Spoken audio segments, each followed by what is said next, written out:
Apps. Can I see? Yeah, where's screen time? Interesting. Today's probably not what was Monday? Wow, that's way less than it used to be. Dank. Wow. I'm happy. So it's like I have like an hour between Instagram and Facebook on an average day. What it's looking like. Uh, um, yeah, it's maybe an hour and a half. That's not Twitch. So that's Instagram, Facebook, Snapchat, and Mm-hmm. Tinder and Bumble. I don't know if you consider those social media or not, but Yeah, no, absolutely, all of it. uh, so that'd be like an hour and a half, and then like the 4 to 5 ish hours worth of on Twitch. Okay. That's, I mean, you have to include Discord in there, right? Like I talk on Yeah, Discord literally all the time. Discord's What's my part of it. Discord usage? 15. That's actually hard because I can only see Discord on my phone. Because like if I'm at my Oh. computer, well, but I'm on Twitch then too, right? So that's in the same 5 hours. Well, So let's ballpark it. So even yeah, including let's call like all social media. We'll say 6.5 hours to 7 hours. 6.5 hours. Okay. Ugh. Which is significantly less because when I was in an office, I was on social media literally all day long. Like it was very scary. Okay. And so before you were streaming, how many platforms of social media did you use? So this is Uh, going back to, I guess, so before Twitch. you're right. Um, so I've been on Facebook since Facebook existed. Mm-hmm. So I went to college at Bradley. Bradley was in the first phase of outside of Harvard, right? Mm-hmm. So we had like I had the OG Facebook. Um, so I used Facebook. I got on Instagram super late. Basically, so it's weird. So I basically kept Facebook because Facebook is how I interact with the board game X-Wing people. So X-Wing the Mm-hmm. miniatures game.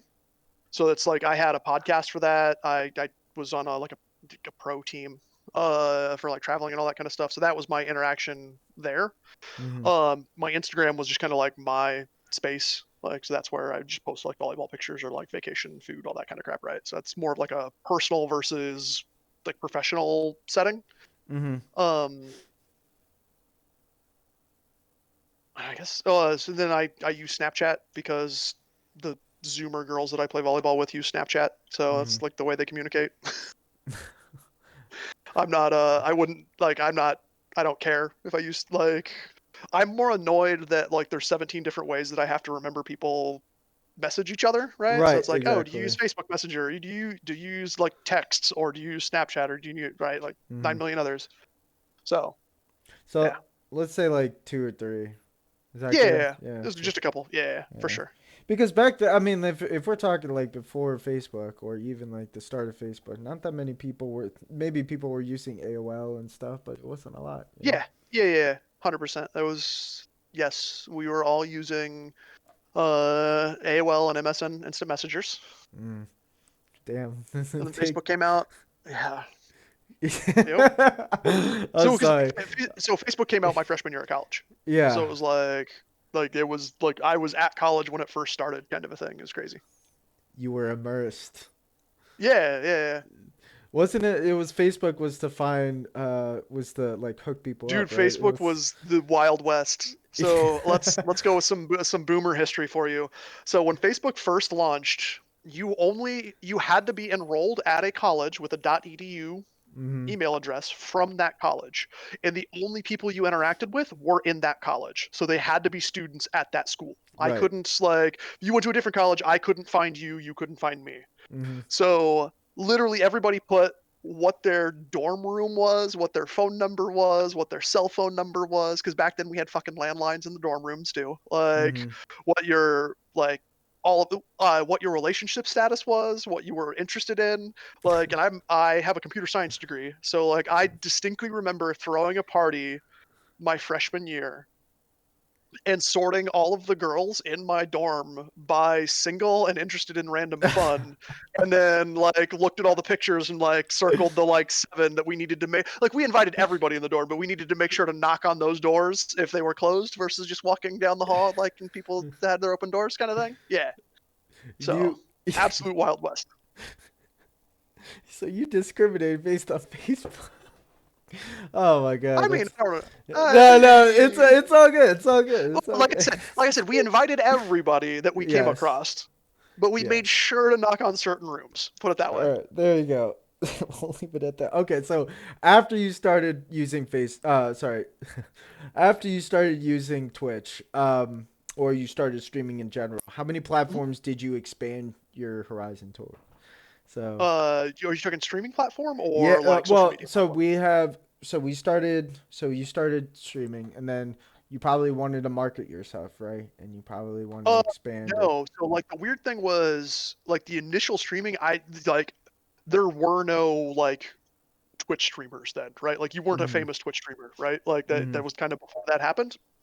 So like we just super didn't care. It was literally just for like our friends, and then like I don't even think you could clip back then. I think I had to like record the video as well if I like wanted to like make a highlight reel or some crap like that, right? Uh-huh. Um when the when I started doing it for X-Wing, basically I made a Twitter for X-Wing, and that Mm-hmm. was about as much as we marketed. Cuz like Facebook, like people were already finding me via Facebook and Reddit and that kind of stuff, right? Like Right. that's where I didn't have to is basically the short end of the story. And then for squadrons, like is more of a happy accident. Like I'm happy to have a community and to like have fun and that kind of stuff, Mm-hmm. but it's like not my end goal, right? Like so I don't have like I technically have a Twitter that I sometimes remember to post to when Mm-hmm. I'm gonna go live, but I'm not like hitting that grindstone like I'm gonna be like I'm gonna get partner and I'm gonna get 200 average viewers or that kind of stuff. Like if that Mm-hmm. happens, awesome, but I'm not gonna make that like a I'm not pushing for that to happen, if that makes sense. Right, right. So let's just add on maybe two or three and say call it Yeah, five. yeah, yeah. Okay. That seems good. All right, you passed the boring stuff. Now we can Okay. now you can continue your rants. All right, All right, man. so now let's take it back to before you started streaming, right? Sure. So when you first started playing NES and Nintendo, what really Yeah. inspired you to keep going? Was it your parents? Was it your friends? Was it just the Um. games? What was it? So, like, I started playing definitely because of my dad, because he was playing. So it was like, hey, I've got video games I want to play. And so like I have a sister, but she's 8 years younger than me, right? Okay. So I didn't have like close siblings to go play with, if that makes sense. Mm-hmm. And then where I grew up when I was younger, there weren't kids my age that were in that neighborhood. Like just by happenstance. Oh, It's not like we lived in some like yuppie spot that like they didn't have kids. It's just like the people that lived around us just didn't have kids my age. right. Um so like I had a lot more just like alone time if that was. So like I just Mm-hmm. played video games. Um Okay. and like they were fun, right? Like Mm-hmm. uh so I played a lot of JRPGs. Mm-hmm. Like so it's like my early like it's weird that like we're talking about this because like a buddy on Facebook posted like a what's the first like game that like really grabbed you that had like that holy crap this is the coolest thing I've ever seen kind of moment or whatnot, Mm-hmm. and I was definitely thinking about that a lot to like over the last like 24 hours, and so it's just um like Chrono Trigger and the Final Fantasies and Secret of Mana Mm-hmm. and like those style of games were like those were the games that I played a ton in my childhood. Like super early childhood, right? Like this is from like age like 6 to 10 kind of a thing. Right. And what made you like these type of games? Um, like weirdly enough, they're single player probably. Like I Mm-hmm. probably enjoyed them more so because of that, because I didn't need to have that like that second player to have that player interactivity kind of a thing, right? Mm-hmm. Like they're story driven and they take a long time.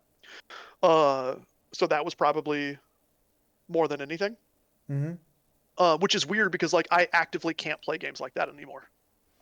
Really? Like now I basically do not play a game that like doesn't have like PvP aspects to it. Like Mm-hmm. I'm currently playing Loop Hero and I don't know if it's fun or not, but I put like 20 hours into it over a weekend. But like and I played Hades, which was also but those were both like I just need a break from being competitive for like a day or two kind of Mm-hmm. a deal. And so everything I played so it was StarCraft to League to Valorant with a couple other like small games in there, and into Squadrons now. So it's like I absolutely like the like the versus player aspect versus like the long story mode games that I just can't do anymore. We'll get into that competitive instinct Sure. when we get a little bit further out. What about social media and platforms growing up? You said Twitter and Facebook. Well, even Uh, before college, even before college. well, they didn't exist, right? Like Yeah. it's like I predate social media. My senior year of high school, uh, maybe like it's like eighth grade. I remember like getting on AOL chat rooms Mm-hmm. ish, but like that's like super early stuff. And some online gaming, like we played Quake online against each other, basically. Mm, Um, but yeah, like just social media didn't exist. Like, just wasn't a thing. right. So it was really just gaming and those single player games, right? And then everybody. That was early. In my probably after. Um, so like the basically like early middle school, then like I found other kids that played the same video games that liked the same games that I did, right? Like Right. I also went to a super small school, so you knew everybody, Mm-hmm. right? Like I had 42 kids in my graduating class. Oh wow. Yeah, Holy like less than 200 buckets. in the whole high school. Yeah, yeah. So like it was, I mean, everybody just kind of did everything, right? So it was like in middle school, it was like ride my bike over to my buddy's place and we'd go play basketball, and then afterwards we'd go play video games or whatever, right? Like Mm. go grab a case of Mountain Dew and some Doritos and like go ball out, and Yes. then like go hang out in somebody's basement for a couple hours, right? Like So it was really easy for you to balance like video games and social media and all that stuff because, well, first of all, social media didn't exist, and yeah. gaming, you kind of preferred single player games, but you knew like, okay, like based on this like old tradition, you go to school, you do your thing, you get ready Mhm. for your jobs, you do all these things, you have your friends. Actually, you probably play games with your friends once you Mhm. started to like get a little bit more social growing up. So it was Oh yeah. really pretty linear. Like that path Yeah, was yeah. It's pretty like as soon linear. as like late, like so probably like what, like sixth through eighth grade or whatever. Like that's when the Nintendo 64 came out. So then we were Mm, all playing like Smash Brothers and GoldenEye and that kind of crap. And so then it was like that's where the multiplayer stuff started kicking off, right? So that's kind of like mm. when I transitioned into those style of games. So then it was Is definitely like, hey, we're all showing up at Kevin's house because we're gonna play Smash Brothers for 3 hours and such. and like a lot of what I get from you is that you're like a really social person. Like you're Yeah, very absolutely. Yep. outspoken. You're just Yep. you just again. This is why I said if there was a team that I'd meet up at the Yeah, bar, no, it'd no, be no, the hundred Crane percent. Science Yeah, yeah, team yeah. and Starslinger Mhm. leading the pack with those shots. So Absolutely, yeah, absolutely. so Um, you really adapted that to yourself. Like you really like abide by yes. being a social being. So one of the things that was like actually really cool with, and I don't know if this is skipping ahead or not, but with like with the Squadron's Twitch side of the world is basically the game launched and like I air quote became popular, uh, Mm-hmm. right at the same time that like the weather turned shitty and we're in lockdown. So it's like I can't go do the social things I normally would do. So I Mm-hmm. was able to just be social on Twitch, right? And so Mm-hmm. like and be social in like the squadrons community, and that just kind of filled in like the what I would normally be doing Mm-hmm. space. So I just kind of like moved it to there. Plus a huge portion of like my core friend group that I would do stuff and that like I was doing things with all summer, Mm-hmm. like a year ago, like the summer of 20, like spring and summer of 2020. Um, I had like 8 friends that we were like our COVID bubble. So like we would go just hang out together. We would like because it's a bunch of like couples and single people, right? Mm-hmm. Um, like two of the couples are pregnant and are like one's like 2 weeks out and the other is like 3 months out, and so like their ability to like do fun stuff like plummeted, right? Because it's like they're starting families and all that kind of stuff, which is all cool, like grats to them, but like hey, I want my friends to go do things with. So Mm-hmm. like my in-person friend group was dwindling, and that's like kind of as Twitch was picking up. So I was just like, oh, instead of going and spending a Saturday night like hanging out at these people's house, I'll just spend it hanging out with nerds on the internet on Twitch. What later on I want to get into COVID and how that's Yeah, affected you because like for sure. it must be really unnatural that feeling of It's a like, weird oh, thing. it's a Yeah. weird thing. Yeah, so we'll definitely get into that. What about what about stress and anxiety before you even started streaming? So when you were growing up, what was that like? So I had a really weird like childhood in the sense that I at a very early age like kind of looked around at all my peers in the small farm town that I was growing up in and Mm-hmm. was like I don't want to be here when I'm an adult. Okay. Like very clear, and because like my parents moved to the town I'm from, Mm-hmm. and everybody else that I grew up with was like generational in that town. Like they all had Okay. tons of cousins that lived there, and they never left. Right? Like they are farm people through and through, and they're great people. Don't get me wrong. It was just like that was not my scene. Like I very clearly was just like, no, I don't want to do this kind of a thing. Mm-hmm. Um, so I was way more of like loner isn't the right word, but I didn't form like super close connections with a lot of those people, Mm-hmm. right? So like a lot of my like really close friends didn't start until college. Like I had one really close friend that passed away, and then like kind of just didn't really do anything until I got to college. Because then that was like, hey, I met people that like they want to go do things in the world, not just stay in their farm town, if that So, makes sense. yeah, no, that makes sense. So you created your own routine because you were so used to being a loner before you Yeah, moved to but like I college. said, like loner's the weird. It's not necessarily like a loner style because like I still went and did stuff with people, but it was like I Right. just wasn't like super close with them, right? Like I wouldn't be Mm-hmm. like, oh, this person's my best friend. I'd be like, oh, these guys are my friends, and like I go do stuff with them, like, but like whatever, man. Let's just say independent. How about that? We'll say Yeah, there we go. Ah, you're. I like it. Independent. That's a good way to look at it. um, Sounds like there's no like mental disability there that probably is actually there, but like whatever, man. loner. I mean, even so, like to have a loner state, you might have people that are, they'll do things on their own. They'll like play video games on their own. They'll hang out at home, like whatever. But Mhm, they're also doing things right that appeals to them. They might be social mhm. online, or they might have work as well that is Oh yeah, all yeah, online. yeah. Like today, nowadays, like being a loner is very simply is just like kind of something we have to accustom. So I think that's more common than we think of it. But when we Yeah, consider for sure. loner, we think about like depression, right? Being Yep. isolated, being Mhm. just completely separated from other people. What about depression? So when you felt and this kind of goes back to anxiety and stress. When Mhm. you felt like things weren't going the right way, maybe things at school might not have gone the right way, or maybe something happened that might have triggered you. What was that like? What was that feeling like inside, and how would you manage that?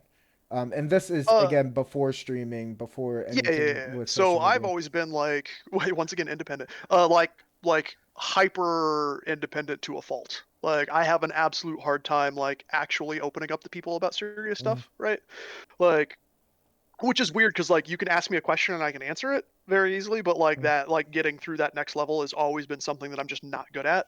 And I think part of that is just I had that more independence. Like my I was the firstborn in my like family, right? So it was just like my Mm-hmm. parents early on were just like, oh no, like he just figures it out, like he can just go deal with it, and I just did, right? And so you keep doing that enough, and then like because I don't open up to my family or my parents about like I don't take real problems to them very often, Mm-hmm. that kind of thing, right? Mm-hmm. Whether that's good, bad, or the other. Yeah.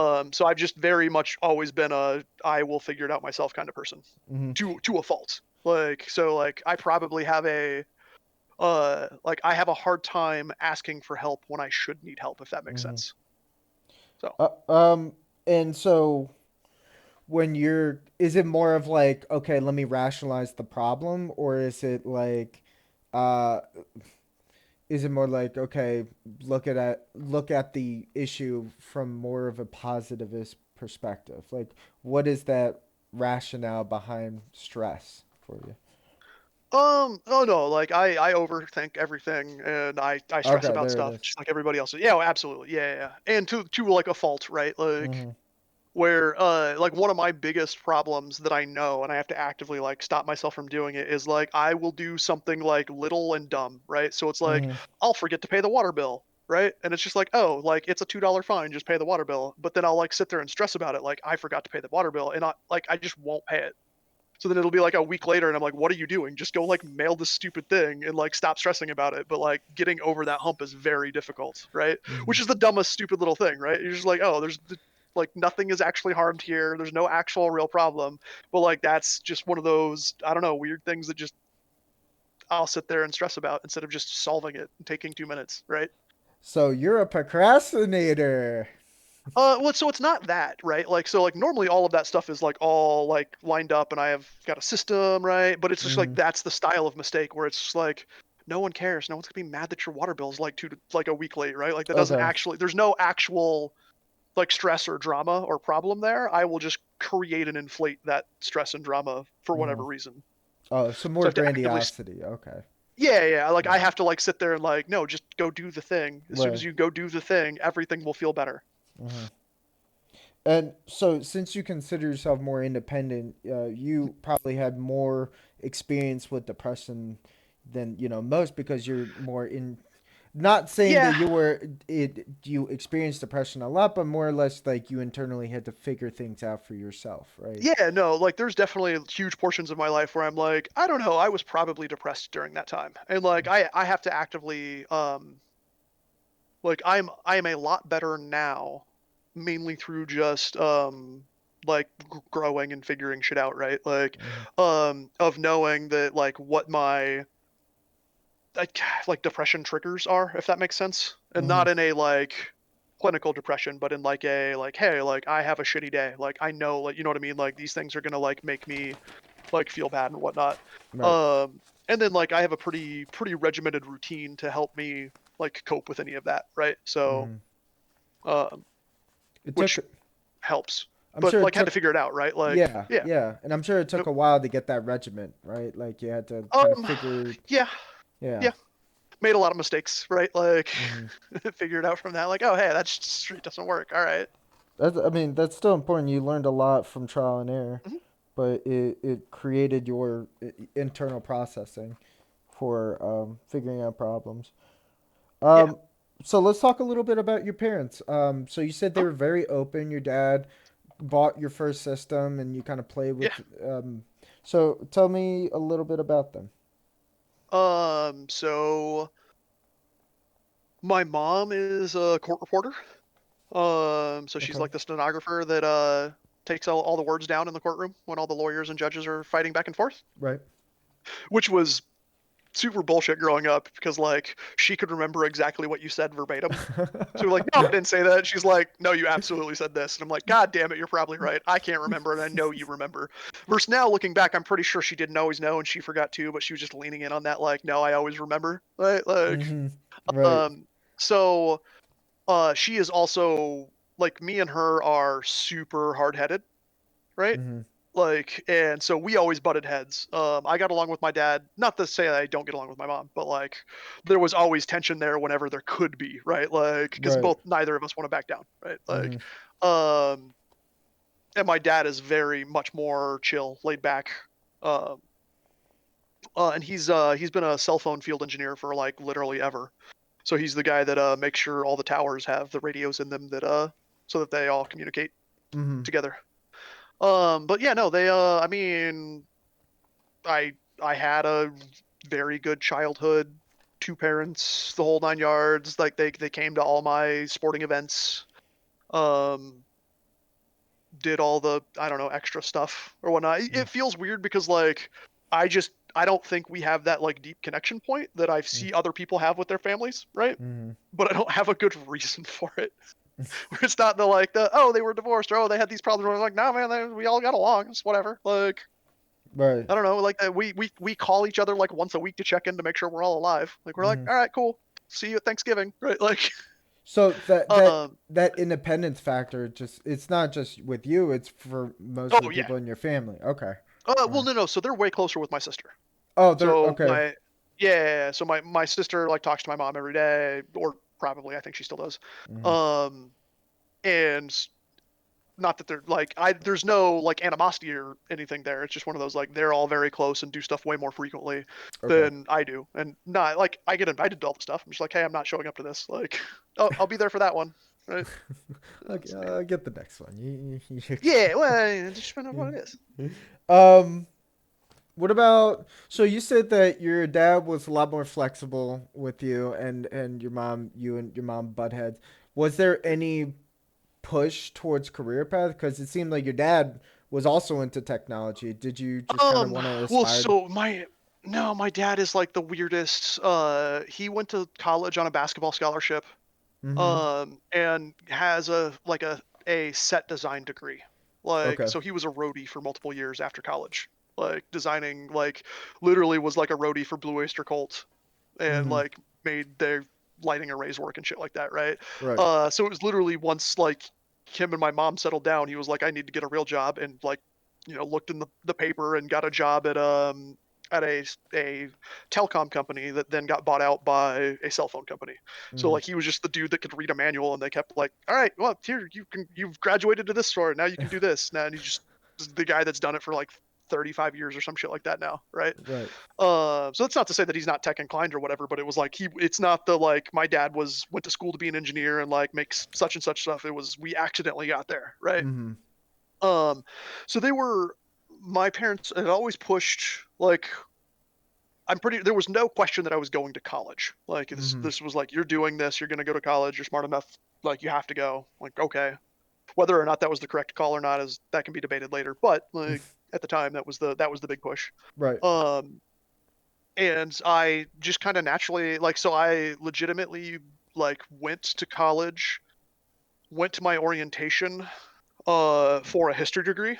Okay. Was like, hey, what can I do with a history degree? And they're like, you can be a teacher. And I was like, that sounds terrible. I don't want to do that. What else can I do? And they're like, around here, nothing. I'm like, Right. okay. Well, I took this like programming class. Is that okay? And they were like, that makes a lot of money. I was like, fuck it, I'll do that. Let's sign me up for that. So then like I did. And here I am.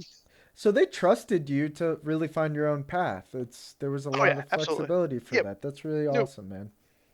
Yeah. well, it's interesting because like so I was the like, oh, Tyler will just figure it out and be fine. And then my sister, who has danced her whole life and is a very talented dancer, Mm. was like, I want to go to college for and get like a dance education degree. And they were like, that's fine. You have to double major in something else that's applicable that can like make you money. And so like she has a broadcast journalism degree too. So Right. So I mean, even though they didn't really push you to like mhm. do a certain specific field, Yeah, they no, still understood like finances is still important, something that is going to allow you to live off of and I don't remember ever having a conversation with them about it. I just for whatever okay. reason, outside of like a lot of younger kids, I looked at it and was like, hey, this is gonna cost me like $30,000. Like this needs to get me a job that makes money. Like Right. otherwise this is crazy.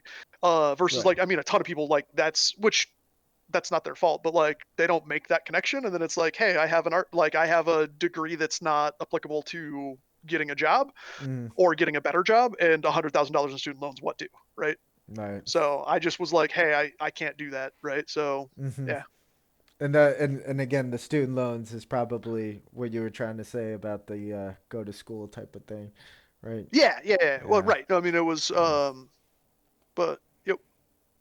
Uh, So it was way more of a, cause like I don't, like I'm a data analyst and a programmer and I right. don't like either of those things. I'm just good at them and they pay me money, right? Like I would not Okay. do those things if like the money was not there, right? So I do that so that I can be a nerd on the internet and play squadrons for people like at 4 in the morning.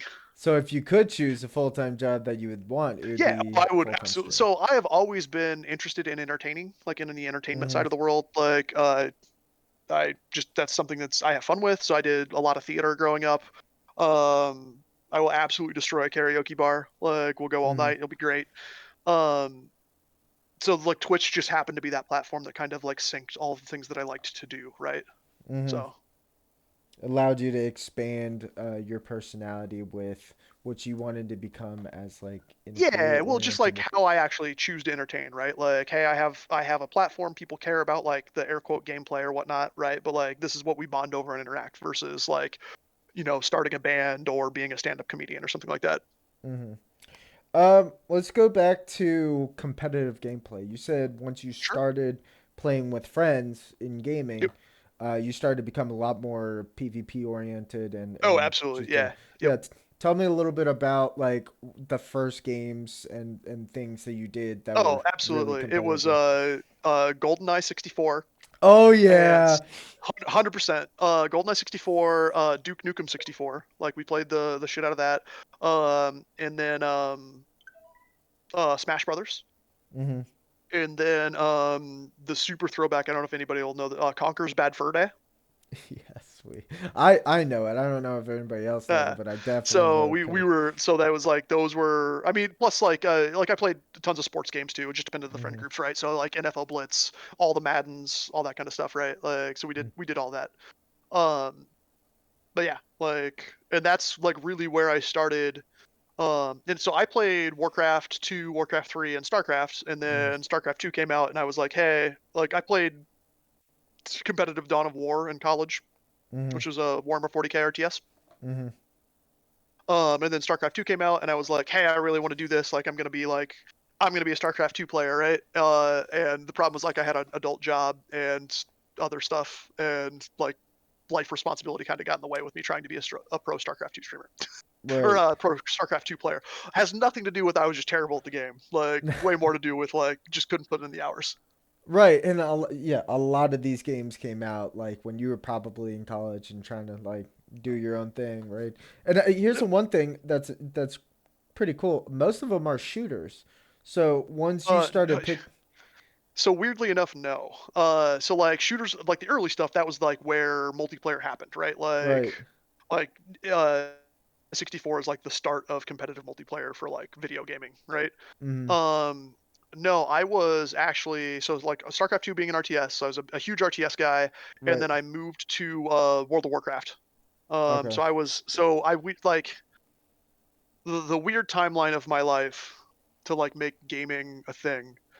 So in college, like I played games, but I wasn't like I wasn't gaming a ton. Just because college, right? And I was Right. partying and being an athlete and all that kind of stuff.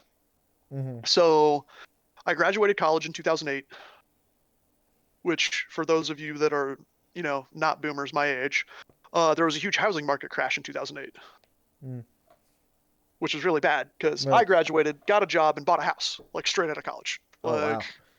yeah, it's current house I'm still living in, still got it. We Yes, did it. baby.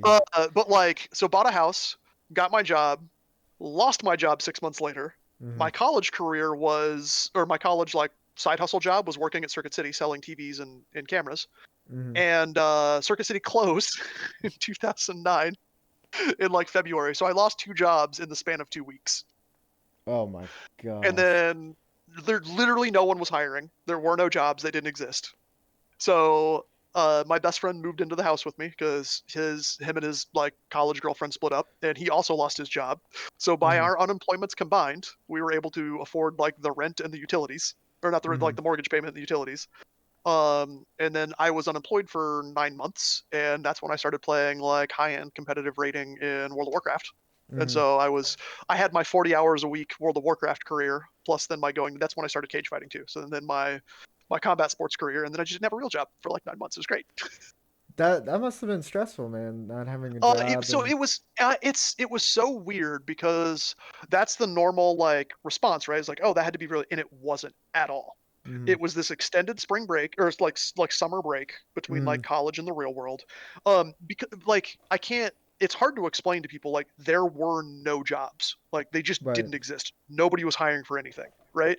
And so like I was just like, I guess we're just on unemployment for right now. Like, and like we would do stuff like I delivered pizzas for a buddy that owned a pizza shop under the table, right? It's like for Mm-hmm. cash.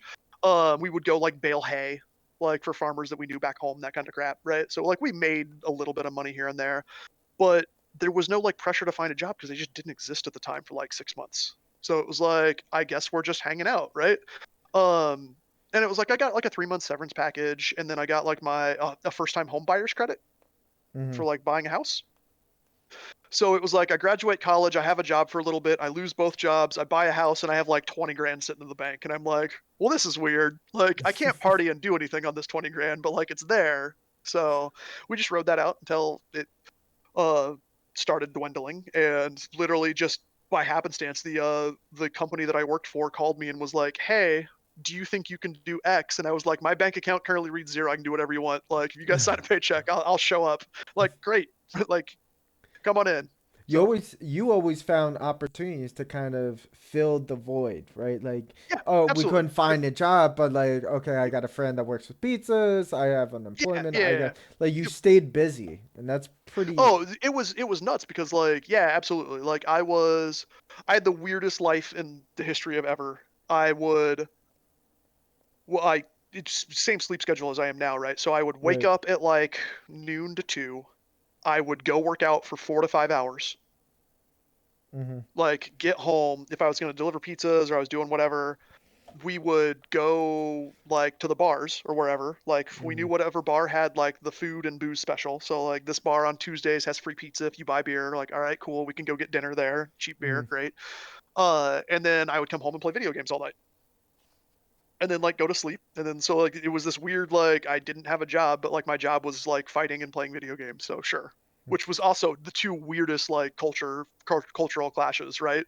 Mm-hmm. Like there was not a lot of combat sports guys that were also like one of the best shadow priests on his server. Right.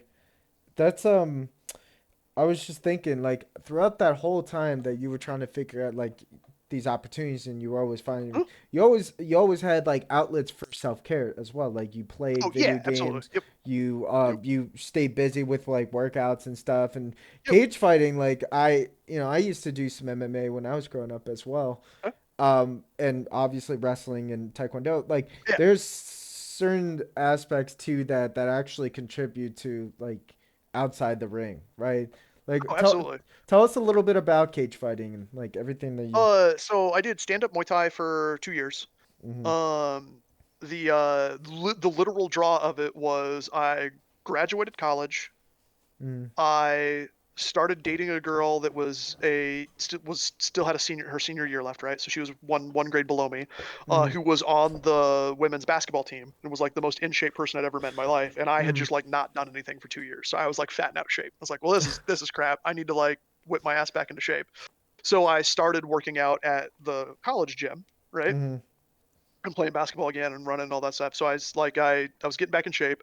And then like the summer after I was like graduated, like my ID gets deactivated and I can't get in the gym anymore. And I'm like, Oh shit, now man. what do, right? Like I got to do Yeah. something.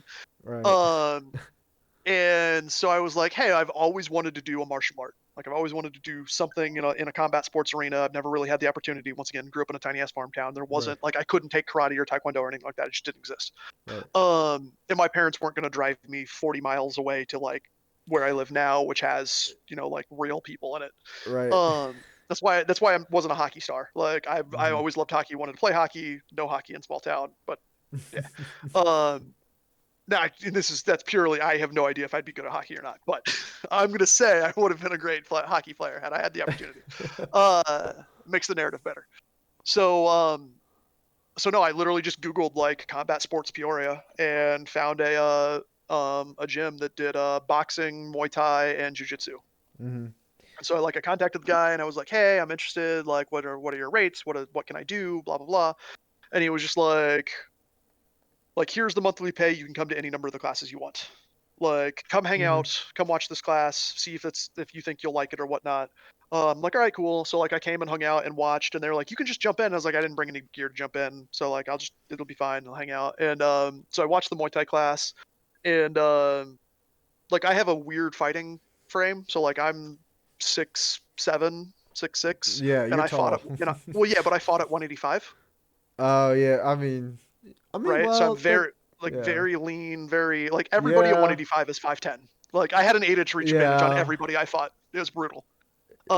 Um and so like everybody, like all three of the like major trainers were just like, no, you need to do jujitsu. No, you need to do it, or like Muay Thai. No, you need to Right. do boxing. And I was just like, listen, guys, I'm gonna start with this one first. We'll figure it out from there.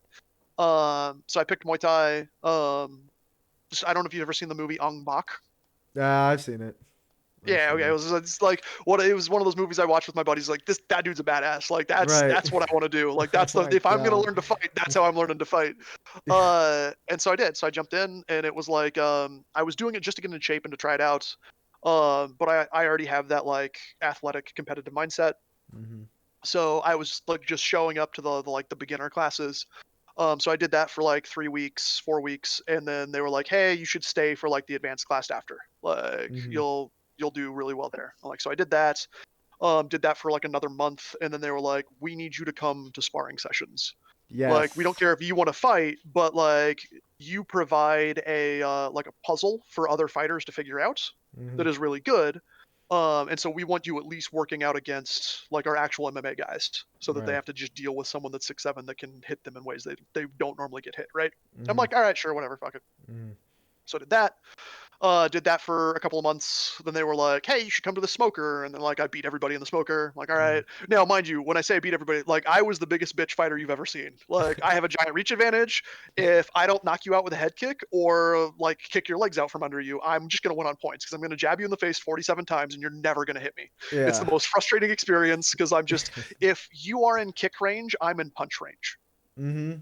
right? Like Mhm. that range discrepancy is really dumb. And so like yeah, literally all of my fights were like I win, and like I'm just like I can fight tomorrow. Who's up next? And like my opponent's like I also can fight tomorrow. This is bullshit. Like I couldn't get close to him. Like I know, it sucks.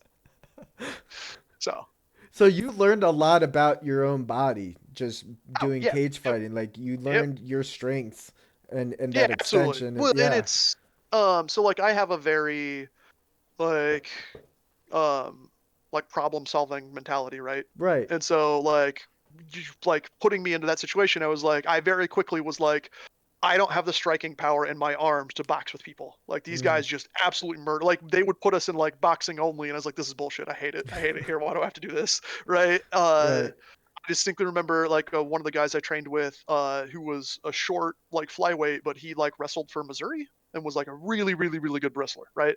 Like really awesome ground game, like awesome jujitsu guy. Oh But yeah. like the rule was if you took me down, I just got to stand back up, right? Because I have no jujitsu. I don't do Right. that. Like I only do stand up.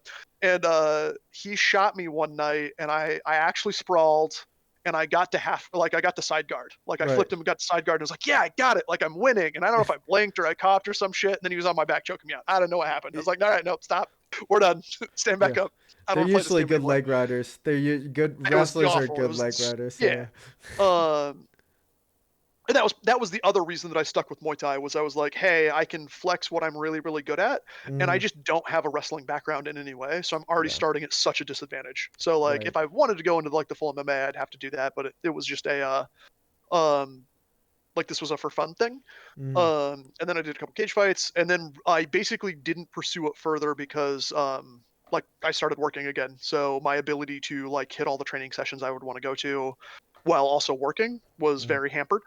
So it was like, oh well, I don't feel comfortable taking a fight knowing I'm not going to get enough training in to like feel comfortable with the fight. So Mm. I'm just going to kind of back away from that. And then eventually I tore my ACL, so I had to stop because turns out checking a kick with a freshly like scar down the front of your knee is real bad. You don't want to do that at all. Uh, and so yeah. Was it? Oh god. Yeah, that sucks, man. Do you miss it? I do. I've thought about going back because like I can do everything. There's a whole heavy bags set at the gym I work out at, so I still do heavy bag practice. Mm-hmm. My left leg is dumb now for some reason. Like there's nothing physically wrong with it, but like I can't snap kick with my left leg at all anymore. Mm-hmm. But I can still do everything with my right leg. Like it still positions and turns and everything's fine. So it's just a mental block that I'd have to get over. Yeah. Um, Start it, out the with only yeah. reason the only reason I don't is it's the same times that I play volleyball, and so it's just like, oh, I'm already Oh. doing this thing, so Mm-hmm. I just don't have enough time in the day to do both. You're evolving. Let's just go with that. Yeah, You're well, once evolved. again, so I played super competitive basketball. I did the Mm-hmm. cage fighting thing. Both of those groups of people are like, you play volleyball now, and I'm like, I promise the view's better. It's just like, come once, watch, and then you'll understand why we're all here. Mm-hmm. So you've always had that competitive edge. It wasn't more towards gaming, rather just for sports. And Yeah, just and in general, right? yeah. So what about connecting with like Twitch? Like what really drove you towards Twitch? Like originally. Yeah. So like I said, basically day nine, like he was somebody that I just really enjoyed, like the show that he put on and watching. And he was literally like the precursor to Twitch, effectively. Mm-hmm. Um, and still 10 years later, he's still doing it. But Mm-hmm. so it was just one of those things. Like through that, I kind of just found the Twitch environment. Mm-hmm. Um, and like I've pretty much off and on always like been on Twitch, watched Twitch, been in Twitch chat, that kind of stuff, which is super weird also. Just so like so we have the squadrons world of Twitch, which is like Right. super wholesome. Mm-hmm. Like the copy pastas are not big, like the memes are low key, like which is Right. fine, but it's just like I'm waiting for the like wait, dude, I'm gonna have to ban you. You literally can't say that stuff in Twitch chat. Please go away, right? Like that just Right. doesn't happen, right? Everyone's just No. chill, like which is awesome, but it's growing up in the like toxic Twitch world, and then coming here, I'm just like, oh, weird, interesting. I don't know what happened. So you were trying to be a part of other communities and trying to Yeah, find yeah. like So like, I mean, I've watched competitive League of Legends from when it kicked off because that's when we were playing. So like all the early League of Legends streamers, like it would go hang out there. Um, that kind of transition. Same with StarCraft. Like I was watching all of the big StarCraft events on Twitch and like following certain StarCraft players. mm-hmm. And then like when Fortnite initially released, was watching a lot of Fortnite or whatnot because it was just popular, right? Um, and then just found different communities and different streamers that I enjoyed, right? So it's just like, oh, I just enjoy this person regardless of what game he's playing. Cool, I'll just like hang out there, Mm-hmm. as you know, is easy to like. It feels weird. It's different than like just watching TV, right? Like, because you're part of Right. something that's live, right? Like, so you're Mm-hmm. actually interacting with the community. So, So so that's what kind of inspired you to start streaming. It was something unique, but it was also a way that you could express yourself. And I know you mentioned theater and mhm. providing that persona like that you wanted. That was also something that like really intrigued you for starting that stream up, right? Yeah, like I said, it was when we did it for when Valorant, it was just like, hey, like I built an over the top gaming rig that can Mm-hmm. also be a streaming rig, right? Because it was just like, oh, hey, I add a capture card, like we're good. Um, and so it was, hey, I'll stream for like my buddies that are just like watching during the day, and then like we'll keep doing it, and then it just kind of evolved from there. Like I was, it's weird because it was more like it has always started as like a, hey, we're gonna do this thing because like people that I'm friends with want to watch, not Right. like reaching out on the like the Twitch community at home. And then like with Squadrons, it just kind of happened, and it was like, oh, because like I so one thing to note there is like I have a lot of friends from the X-wing world from Mm-hmm. traveling all over the U.S. and even like because I went to Poland in 2019 for X-wing. I was on Okay. Team USA that like got flown out there. Um, so like I have a ton of friends literally all around the world, right? And so to interact with all those people, like video games is the thing we do now because effectively because of COVID, right? Because we're not traveling anymore. Right. And so a lot of people were like, oh, this is cool. I can come hang out like on my Twitch page and talk to people that they would normally get to see in person, you know, once every couple of months, that kind Right. of a deal. That's like the bulk of where like the crates came from too. That's Okay. our origin story, if you will. Team USA. How'd that feel to rep out Team It was USA? so we it was an awesome trip. So Yeah. basically, um, there's always been a big rivalry between Europe and the US for X-Wing because the World Championship is held in the US Right. every year. So obviously, not everybody that is the best players come over from Europe because that's like a long that's a very expensive vacation, Mm-hmm. right? To like go play in the World Championship for this board game, right? Like, Right. and it's hilarious because it's also Star Wars, right? Like, so the defenders were OP. Like, we've literally been through all this before, like Circle of Life and all that shit. Um, now one second, I get the pup water. She's being All an right. idiot. Oh, Yep. No problem. Do you? uh. So, but basically, what ended up happening was Europe has the European team tournament every year, and they had always given us shit that like, hey, you guys don't ever play in the XTC, like why Mm-hmm. don't you guys ever bring a team over, like, so we kind of like sat down and it was all right, we're going to send Team USA, like who goes, right? Mm-hmm. And while that conversation was happening, I happened to win the largest system open in North America, like in March of that year of 2019. So I ended up immediately being like, hey, we should ask Tyler. Like, all right, shit. All right, cool. And it was the team was very much the best players that could take a week out of their life and help partially finance a trip to Europe, right? Like Right. this was not necessarily the five best players in the world or in North America or in the US. It was who Mm-hmm. can go, right? Right. Um, that's not to say that I wouldn't have been on there either way, but like that's more of what ended up happening. So we Mm-hmm. they did like a big fundraiser through Twitch, like I said, like so my buddy's Twitch stream that does all the X-wing stuff, like raised a lot of money. So I basically got to go to Europe on the cost of my plane ticket. Like my apartment that we were in for the whole week was paid for. Most of the food we were there was paid for. Like it Wow. was. pretty awesome. Yeah, and Poland's awesome. So Yeah, it if is. anybody like, well, see, like I would have never thought to go vacation in Poland, right? Mm-hmm. Like that was never on my radar or whatnot. And I got there and it was a super fun time. Like Mm-hmm. everything was cool, super chill. Like had a great time, whole nine yards. Strongly recommend. If you ever go to Krakow, it's an awesome place. Get some really good pierogies down in Oh Poland. yeah, I had awesome. Hell Like yeah. all the food was amazing. I had way too much vodka. Like Well, there it is. I ended up at like a weird '90s discotheque at 4 in the morning with a bunch of drunk Americans and like a handful of drunk guys from like Scotland and Britain, and had to like shepherd them back to the apartments, kind of a thing. So yeah, it was. But they were my people. It was great. So Like you sorry, go ahead. I didn't mean to cut. there was a funny one. One second. Oh, she's sniffing at the trash can for some reason. I don't know. So we all get over there and like we play the first 2 nights and then it's like we basically have a break after 2 nights and then like so there's a break day and then there's 2 days like of like another tournament that we're playing in, right? So Mm-hmm. it's after the second night we're all gonna go out on town, right?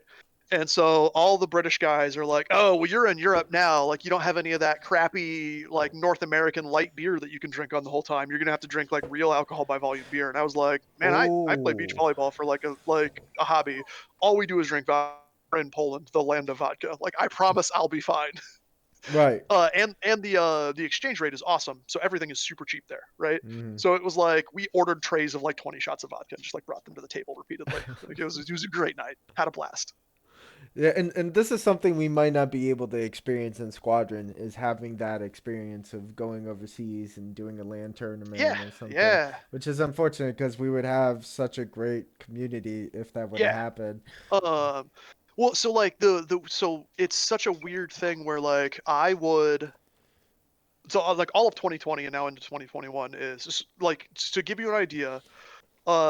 Crate Cup is a big X-wing tournament that happens every year. So it's like the crate server that we're part of. Um, Brunus, Chris like runs a big tournament every year, and we all fly to North Carolina for it. So we have like Mm-hmm. 200 people fly to North Carolina to play X-wing for a weekend Right, and drink and hang out and have fun. And like the running gag is like the greatest part of those events is not actually playing the game. It's like going out that night and like just getting right. dinner and having drinks with all your buddies and getting to see everybody, right? Like so it's Mm-hmm. you get to see all these friends from literally across the US like once every couple of months. Mm-hmm.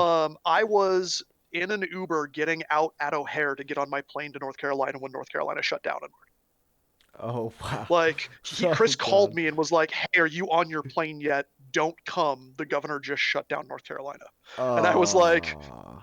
and so I looked at my travel buddy that like is from here as well, and that we fly to all the events together. And I was just like, I get it. Mind you, we had driven 2.5 hours to Chicago, Right. like to my sister's apartment, left my car there, Ubered the 30 minutes into O'Hare. Like I guess we go cancel our tickets and go home. Like, all right, that is a yeah, shame. like so it would have like I mean we would literally every month to every other month we'd be flying somewhere to have a big tournament, right? Like and so that's Right. that experience we just don't like. I don't like obviously with land tournaments and stuff like that, but like so much stuff was already moving to more online anyway, right? Like the Mm-hmm. MLGs weren't as popular as they used to be, that kind of stuff. So Mm-hmm. it does suck because that would be super awesome. And so I'm pretty sure once the world gets back to normal or whatever, like at the next Crate Cup, we're still going to be like, hey, everybody that's a squadrons person, you should fly in for this too, because it's just going to be a fun time.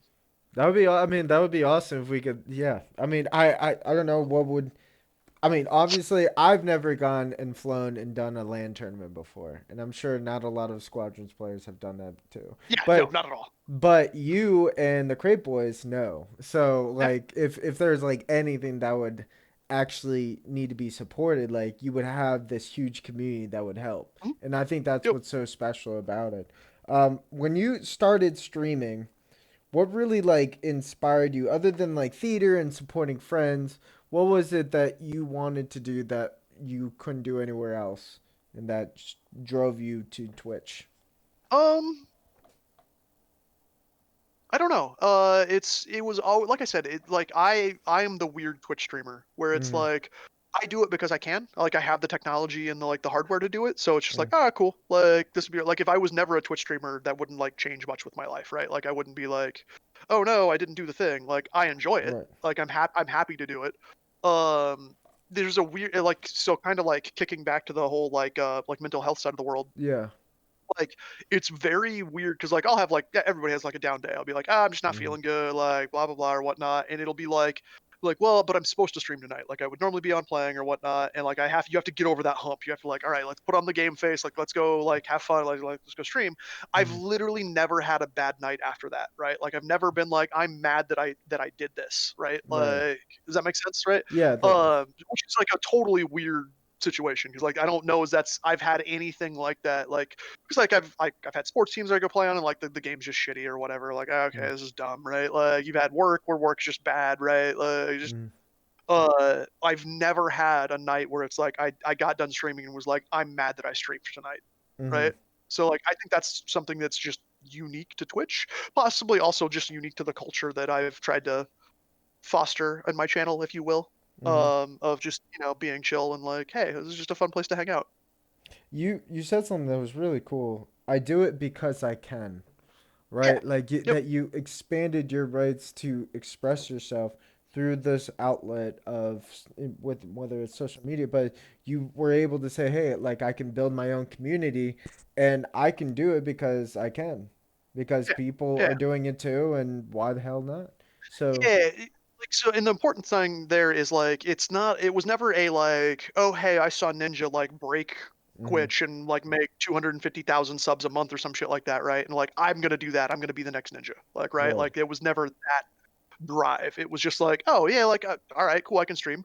Like maybe I'll like randomly like some people will find it or whatnot. But like more like way more like oh my friends can like watch these video games. They can try to like support me in this space kind of a deal. Mhm, And then Squadrons kicked off and like I actually now have people that I like are part of the Squadrons community or part of my Twitch community that I've never met in person, which is I've already had that kind of with X-Wing to an extent, mhm, but like it's now video game related, right? So it's just like, mhm. oh, all right, that's interesting. Like there's that side of the world now too.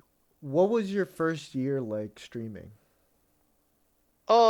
Well, so like realistically, like the actual side of it is we're like in the first year because Mhm, um like originally like when I was streaming, it was like literally like it was just people I knew. No one else would ever find the stream. Or if we were mhm, doing X-Wing, it was I was shoutcasting and it was people that already knew me or like my organizations, right? Like were mhm, they were the people that were tuning in, right? There was no like random draw, that kind of stuff. mhm, So it was a very different world, right?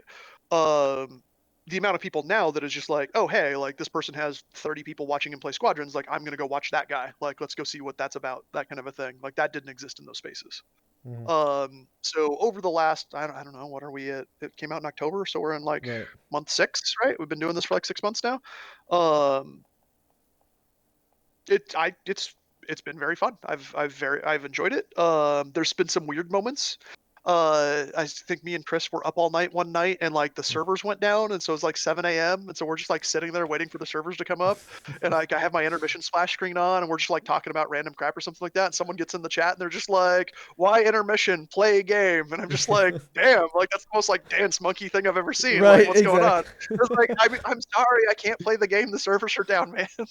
But it's just one of those like and I'm like 99% sure like English was not their native language, so it wasn't like Mhm. intentionally like mean in that way. Just the way it came off, I was just like, "Oh, all right. I guess I'll go back to performing now."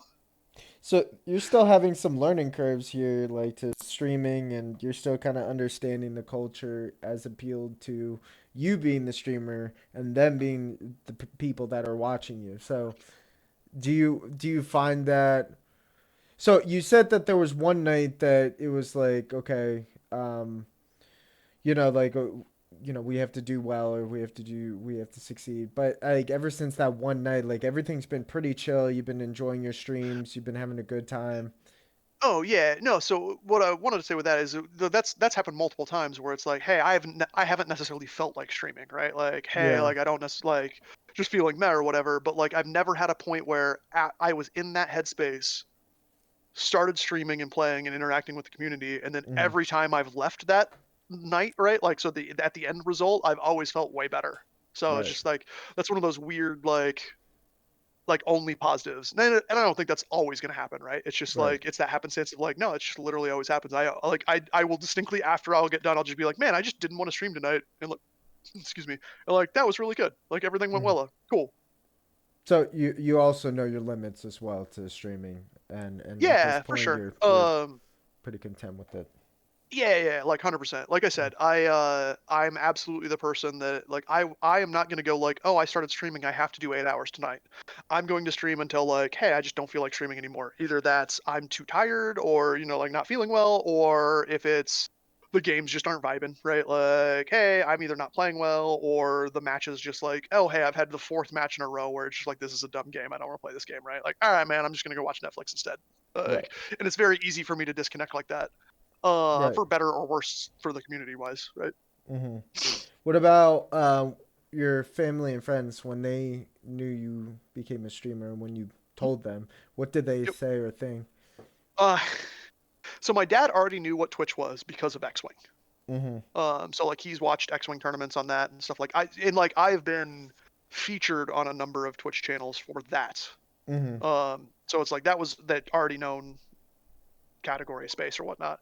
The Right. only difference now is I get a Switch Prime every month instead of like the other the other X-wing streams. I was like, Right. hey, they're mine now. My like real life friends is it's such a weird thing where like originally when I was doing this, I was like, hey, I hit affiliate playing Valorant. And I was like, one of the driving factors back when like Twitch really blew up was the partnership with Amazon, right? So they're like, Mm-hmm. hey, if you have an Amazon Prime, like I don't know if you've ever heard ninjas pitch on it, right? Like Mm-hmm. your aunt, your uncle, your nephew, your brother, like somebody has Amazon Prime, and Mm-hmm. they're not using it for Prime gaming, right? Right. So like, hey, go find out what that is, link your account, and like you can give a content creator free money.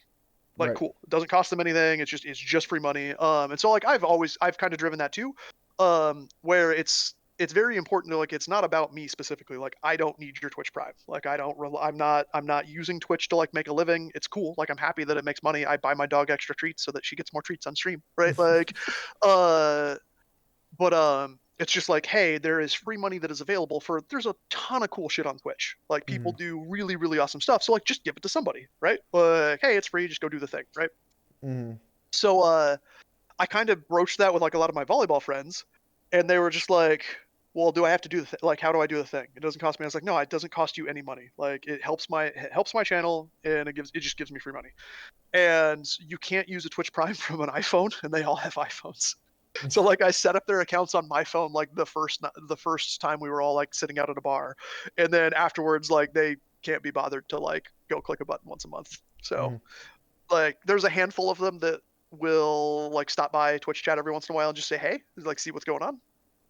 Or if they can't get a hold of me, they'll check Twitch to see if I'm playing a game, and then send a message to me in Twitch chat, like, "Oh hey, like, can you sub tomorrow?" Like, "Oh shit, look down at my phone, 5 missed messages. Got it. Yeah, no, okay, I can play tomorrow. It's fine." But yeah, so like a lot of my like air quote normie friends don't interact on Twitch at all. Like it's not a and I don't think I've gotten any viewers. I don't know how much you know about the dating app scene, but it seems like every other girl on Tinder wants to advertise either her Instagram or Right. Right. their Snapchat, etc. So I absolutely have my Twitch handle on the bottom of my my Tinder profile, and I don't think I've gotten any viewers from it, but it's there. Hey, I mean, I've seen more what was it, career oriented like advertising through Yep. like I mean, if we I'm going to separate sex workers from Sure. all that Yeah. shit. It's not just OnlyFans. Yeah. Yeah. But like you still see like people supporting themselves through all these apps even Yep. though these apps are primarily made for finding somebody or a significant other. So Yeah. it's Dating apps. Yeah, whatever. I mean, this is our now. This is what's I going on it's nowadays the new on these reality. apps. It's the new Yeah. reality. Oh gosh, what is life, man? I true. Man, I'm just vibing. Just me and my dog hanging out, right? Like, And you love that simple kind of atmosphere, just a couple of guys in Discord chat talking. You got the yeah, puppy cam. You're playing some yep, video games. It's really nothing too special, but it's enough to get people kind of hooked and lingering around just to have, yeah. enjoy simple conversation. Um, yeah. I think the like something that I've always enjoyed being a part of is just a chill community, right? Mm, Like you can go, you can interact with some people, you can hang out, you can listen to some stories. But it's not there's no drama, right? mm, Like there's no like it's I mean, we're gonna make fun of stupid stuff because we can, right? Like we're just gonna like have fun, hang out, and have a good time. And it's definitely like mentality and that style is super good for like my mental health, right? Like I don't mm. do well when there's like constant drama going on or whatnot because I have once again I have that like problem solving mentality. Right. So like I'm gonna go try to fix the problem, and shockingly, a lot of people that have drama in their life don't necessarily want their problems fixed for them, so they don't appreciate like, oh hey, have you just done these things? Like go fix it. Like why Mm. why won't you go fix it? So So at the end of your stream, is that something you look towards? Like you look out for? Like, is there any drama? Do I keep the vibes high? Like, was the gameplay high? Like, what are uh some things that you kind of look at the end of the stream? I mean, so I don't think like none of the like there's the joking drama, but like Mm-hmm. I'm also in the weird space of like, A, I'm doing this because I can and it's fun, right? Mm-hmm. So and also like I've done like a competitive high level a lot of other stuff from sports to minis games to all that kind of crap, right? So like I've been there and I've done a lot of this shit. So I don't get like the drama we have in Squadrons is so dumb. And Uh, it's just like, guys, we're playing a video game. Like chill the F out. Come on, guy, right? Like you see the same crap I see and you're just like, oh "Really? yeah, Is this happening right now?" Like you don't hold find on, it. we're all adults. Well, no, McClunky's not an adult, but everybody else is an adult. Like it's fine, right? He's Like, more what adult are than a you? lot of the Yeah, they're adults right, that and play he's the more chill than game. everybody. Yeah, it's like, what are you guys doing right now? Like, come on. And like, oh, but this series, like, it's not, guys. We are Squadrons pros because no one else plays this game. Like, I'm waiting for like the Korean esports invasion where we all just like, oh, apparently we were crap at this game the whole time. Cool, we're just gonna go hang out and do something else now, right? Uh, and that's not like taking a shot at anybody who plays the game. It's just like that. I've been a part of enough high level video game communities to go like I'm not that good, right? Mm-hmm. To then go like, hey, I'm competing at a high level here. Something's awry. Like, why is this happening? Uh, so I don't know. Well, it's very easy for me to like control the conversation, if you will, in the Mm-hmm. environment because like I just everybody chill out and have fun, right? Like that's way more important than anything else. So Right. that's why like half the times you'll see like we'll be playing and like we'll get queued into like a bunch of baby seals for whatever reason, and so then we're just like, all right, everybody in a B wing, right? Right. Like let's go do dumb stuff. Like, it doesn't matter, just like go have fun. Or I'll be on the reverse end of that. Like I'll get queued into to Orange Squadron for the third time in a row, and I'm like, yep, well my ion cannon A wing is just gonna make your life hell. Like bring your defenders, do what you want, but I'm ionizing you over and over again. You So know. yeah, so it was really just are you? I mean, first thing first, are you having fun? Second thing is, Yep. um, was there any drama in the chat, and are the viewers having fun? Yeah, And then exactly. Is everybody enjoying themselves that's either in chat or in mm, comms with us or just like that environment, right? Like, the last because that's thing, more important. the one thing you didn't even mention were followers and subbers. Like, Yeah. I mean, that's not really important. Like, you just want I people. mean, it's cool. It is. It's Don't get me cool, wrong. but It's nice, but I don't have that driving force. It's not like, "Oh, I've right, got to hit 100 subs this month, right? Like I right. don't like if that doesn't happen, cool, whatever, man. Um, like I would love to be partnered. Don't get me wrong. I would love to be an entertainer for like my like quit my day job and like you, just, be a Twitch streamer with Mm, 20,000 people watching every day, right? But right. like if that doesn't happen, cool. Like I'm not worried about it, right? Mm. Um, and I don't know. I think that's the I don't know, environment I try to foster is the like, hey, we're just here to have fun. What when you started streaming, did you have an idea how you would fit in as a streamer within this large Oh within no, not at Twitch? all. Like, Yeah. well, because like I was so it was 100% like I bought the rig and I was like, okay, my success criteria for streaming was if I can get enough subs per month through people I know, not like trying to generate subs from like the Twitch ether, right? Right. Through people I know to pay for the cost difference in internet bills that I need to be able to stream at 1080p. Mhm. Right? So it was like $40 a month or something like that, right? So Right. it's like, oh, can I get the 20 subs, right? If I can get the 20 subs, cool, I did it. I'm a success. Yay, we got there, right? Right. And so then I was able to get to there, and then like we've gone past that, and I'm just like, all right, cool. Everything else, everything from that point forward is like, I don't know, gravy, positives, right? Like Mhm. So it's the like, oh hey, I'll buy an extra webcam on a tripod for the dog, right? Like, all right, cool, here we go. This is something fun. People like that. I'll buy like different size treats so people can sub and like give her treats, and that's why all my channel points are like throw the ball for my dog or like pet the dog, that kind of stuff, right? Hmm. Like, um, so yeah. What about game performance when you started streaming? Was that important or? You mean like my ability at the game itself? Yeah, yeah, while you were Uh, playing the game. so, uh, when I started, like, so I'm like a silver to platinum player in Valorant, depending on the night. Mhm. Uh, and so like, I've already like, I mean, I have not put the work in to like have my aim be as good as it should be, right? To like improve past that point. Mhm. Uh, and like I know that's where I am, so I don't mind streaming, and like my play is not the top caliber Mhm. play. When we moved to squadrons, it was a weird space of um I think I was like the seventh or eighth person to hit Galactic Ace in Op 2. Mhm. But like a huge portion of that was I was solo and duo queuing all night. And Right. so it was significantly easier, not because the players were worse or anything like that, but like not all of the top American players were playing at the same time, right? So I Right. just didn't like I never hit scalp, right? Like I didn't have to deal with them. Like I'm not gonna Right. lose points to that kid. Like, hey, uh, and so it was way more. I adapted my stream, kind of like the joke at the beginning of this, where it's just like, no, everybody in Squadron section of Twitch ends up at my stream at the end of the night, right? Right. Like if I'm streaming, that's where everybody comes to because like I'm the last one left. It's not because I'm the best or that you want to. It's just this is the dumping ground. I'll hold the nerds until someone wakes up in Europe and decides to stream, and then we can pass them over to them. And so it was basically I kind of adapted what my streaming schedule was noticed that there was that gap, right? Mhm. If you remember, like the start of Squadrons, it was like Avenger One had all the daytime viewers, like literally everybody was Right. watching him, right? Yep.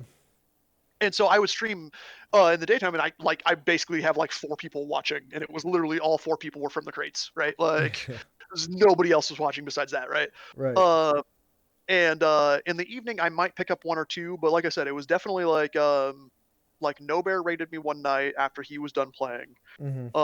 And then there was like a couple other like that kind of hand like, and then like also the player base was so small at the end of the night, like you kind of like like I met you and I met Zaster and I met like Berserker, right? Like Mhm. Weaver, right? Like so you start like oh hey, these are all the guys that are just up that at that point in time. It's like all right, whoever's done, like we just raid the next one down the line kind of a deal.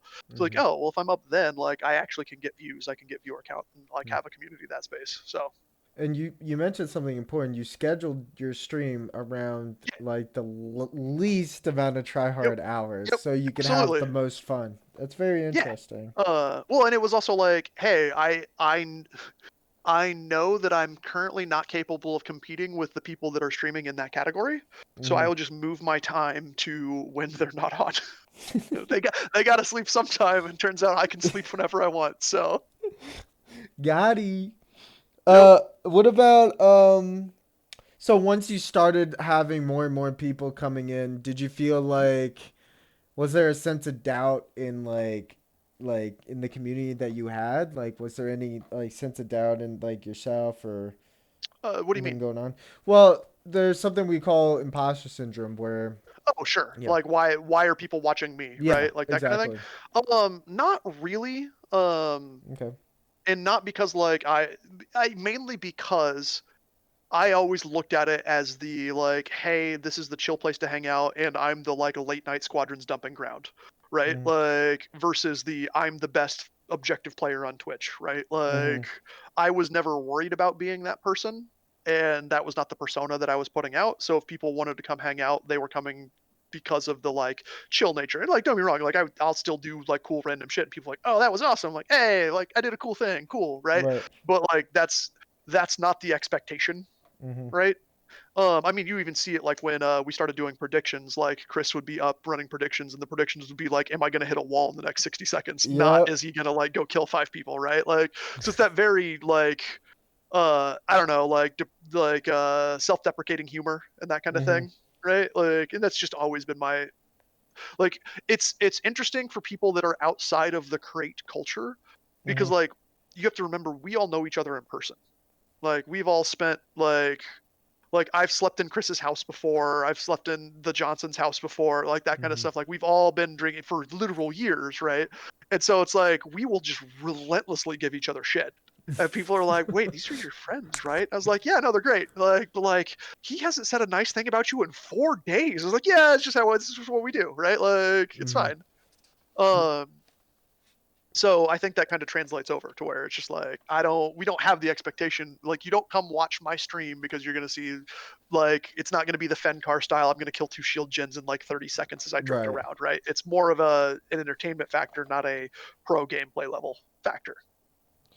And I mean Which that.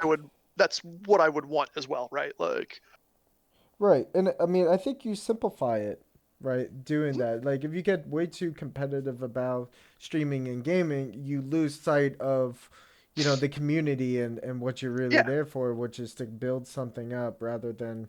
I mean, there's a lot of competitive communities out there that are within stream that people go to mhm, see good top tier gameplay, but sometimes people just go to streams to just kind of watch people they like and they just yeah, kind of want to hang absolutely. out with, right? Like, Yep, as what you said, light expectations and just really mhm. just free flowing it.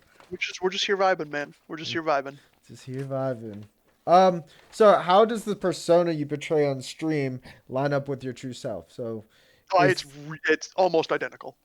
oh, Like, I'm a super chill person. Um, like, I am fairly competitive at stuff. mm-hmm, Like, I mean, I just always had that competitive nature. So like when like, I mean, you'll see like when we're playing in Cal Cup or stuff like that, like the stream will be open, like, but like that's where you'll see us all get serious. But outside of that, and even in between games, we'll kind of just like chill out, and it's like, okay, cool, like we're good, like everything's fine. Um, so in general, it's pretty much the same. mm-hmm, I don't think there is not like a character that is Starslinger that is separate than from Tyler, if that makes sense. mm-hmm, mm-hmm. And I That's don't know as that was like intentional. It just kind of worked out that way. I think it's more because like, hey, I started the stream because I could not be like as a project of like I'm gonna go be a professional streamer. right. So I didn't have a reason to like change who I was effectively in that space. Is there anything that did change over the course of? I mean, you said 8 years you've been on. Oh, I mean, like, yeah, I've absolutely like matured as a person and had more of a chill vibe, right? Like, Mm-hmm, and the like what we were doing with Twitch early on was just different than what it is today, right? mm-hmm, Like we were like when I was streaming X-Wing, it was absolutely like I was the John Madden of like calling what the plays were gonna because I wasn't playing, right? I'd be streaming a match between two other people. right. And so I'd be shoutcasting that. And it was from like a super hyper competitive standpoint, like, oh hey, he just messed up. Like he lost the game doing X, Y, or Z. That kind of that kind of Mm-hmm. analysis, and that's why people showed up is they wanted the in-depth analysis of it versus now it's a I mean, I'm not in depth or I'm not analyzing Squadron's gameplay. I could. That just doesn't seem fun, right? Like, and I don't know as there's a like a gap in the community for it. So You it's like you a lot of things, especially with Squadrons, is like or in Twitch in general, I'm not opposed to doing. It's just I'm not gonna go put effort into something that I don't think like has a like a value add, if that makes sense. mm-hmm. So Um, yeah, it's more so from. like Go ahead. yeah, well, it's just like so like there's a couple people doing coaching right now. Like I could Mm-hmm. coach squadrons, but like there's already people doing that. So like go to those guys, right? Mm-hmm. Like they're good. Cool. I don't need to take the time to do that when I can go spend my time doing other things that are enjoyable, right? Right. You wanted to have a culture that was more centered on hanging out rather than Yeah. coaching or Yep. gameplay or like even gaining information. You wanted to leave that for other streams and just. So I will say, because of the nature for how we played squadrons, Mm-hmm. and this was really driven by Brunus, and Punk User, just and I mean me to a lesser extent, but that's just who we are as people when we play games. We absolutely like dissect everything about the game, figure out Right. how all the fundamental mechanics work and stuff like that. So there are a lot of people, especially when it's late night. I'm the top in the category, right? I get a lot of new people that will come in, and so they do like the informative side of Twitch, right? So like Mm-hmm. I do know a ton about the game, right? And so there's a decent amount of me just answering questions that are like fundamental gameplay questions that Mm-hmm. that information should be available someplace. It's just not, right? Mm-hmm. Like for example, like little things like the fact that the morale bar is different in the opening kickoff than it is for the rest of the game. Like it's a different Mm-hmm. size, right? Like they don't tell you that anywhere, right? Mm-hmm. Right. So how is someone that's new to the game? So you're right, like that's they just don't have that information. So they're just playing not knowing that, right? Mm-hmm. And so like there's a lot of like information side in that space, but not from a like, hey, you need to come in and schedule a time, and I'm gonna charge you a fixed rate, and we're gonna go do a coaching for an hour kind of a thing. Mm-hmm. Right, which is like to improve your gameplay versus like, Right. oh, how does this interaction work? Oh, I know how that interaction works. Cool, I can just tell you. Right, I'm not Mm-hmm. going to tell you how to implement it or why that's better or worse or whatnot. I'll just be like, oh, just run chaff. Like, why do run chaff? Well, it's good for a lot of reasons. Just run chaff. Right. Mm-hmm. It seems so So unique in your channel because it's not like it doesn't feel like a typical Q&A. It just feels like right. conversation. You Yep. know, it just feels like Mhm. guys just talking, shooting the shit, and just like if there's something I don't know, I'll ask. But like, Yep. it's not like this is something like I need to know to be the top tier Right. gamer in the Right. game. So I actually Um. really like that. And that partially comes from like I mean we so I with the X-wing world, like I ran like I was part of a competitive podcast for like 4 years, Mm-hmm. and Chris was on a competing competitive podcast that I was also like I would like be a guest on or whatnot. Mm-hmm. And that's exactly how those formats were. Is it was just hey, here's 5 people that are good at the game, and we're gonna hang out, we're gonna talk, and we're gonna maybe dissect what happened in the last major tournament, or maybe talk about new stuff that's coming out, or what we want to do with it, that kind of crap, right? And so Mm-hmm. it's very that casual, like you get to listen in um to a group of friends talking and hanging out and interacting, and then like hey, you get to be a part of it too, like you can Mm-hmm. ask a question and we can see it, right? Very cool. I like that, and I really like. Again, this is why we all end up in this stream, everybody. So Yeah. because it's just so light and so, it's so warming to be in there. So I really respect that, and I love that. So let's talk about the future, eh? So in Yeah. the next year, where do you see the stream? So it's so weird, right? Because it's like, is Squadrons even going to be around in a year, Yeah. right? Mm-hmm. Like we have this weird niche that we're in that like it's a super fun game, but obviously like the player base is dwindling, right? Mm-hmm. Um, so I don't know. Like I'll still probably stream and I'll be playing some game at a decently competitive level, right? Right. Um, so that side of it is cool.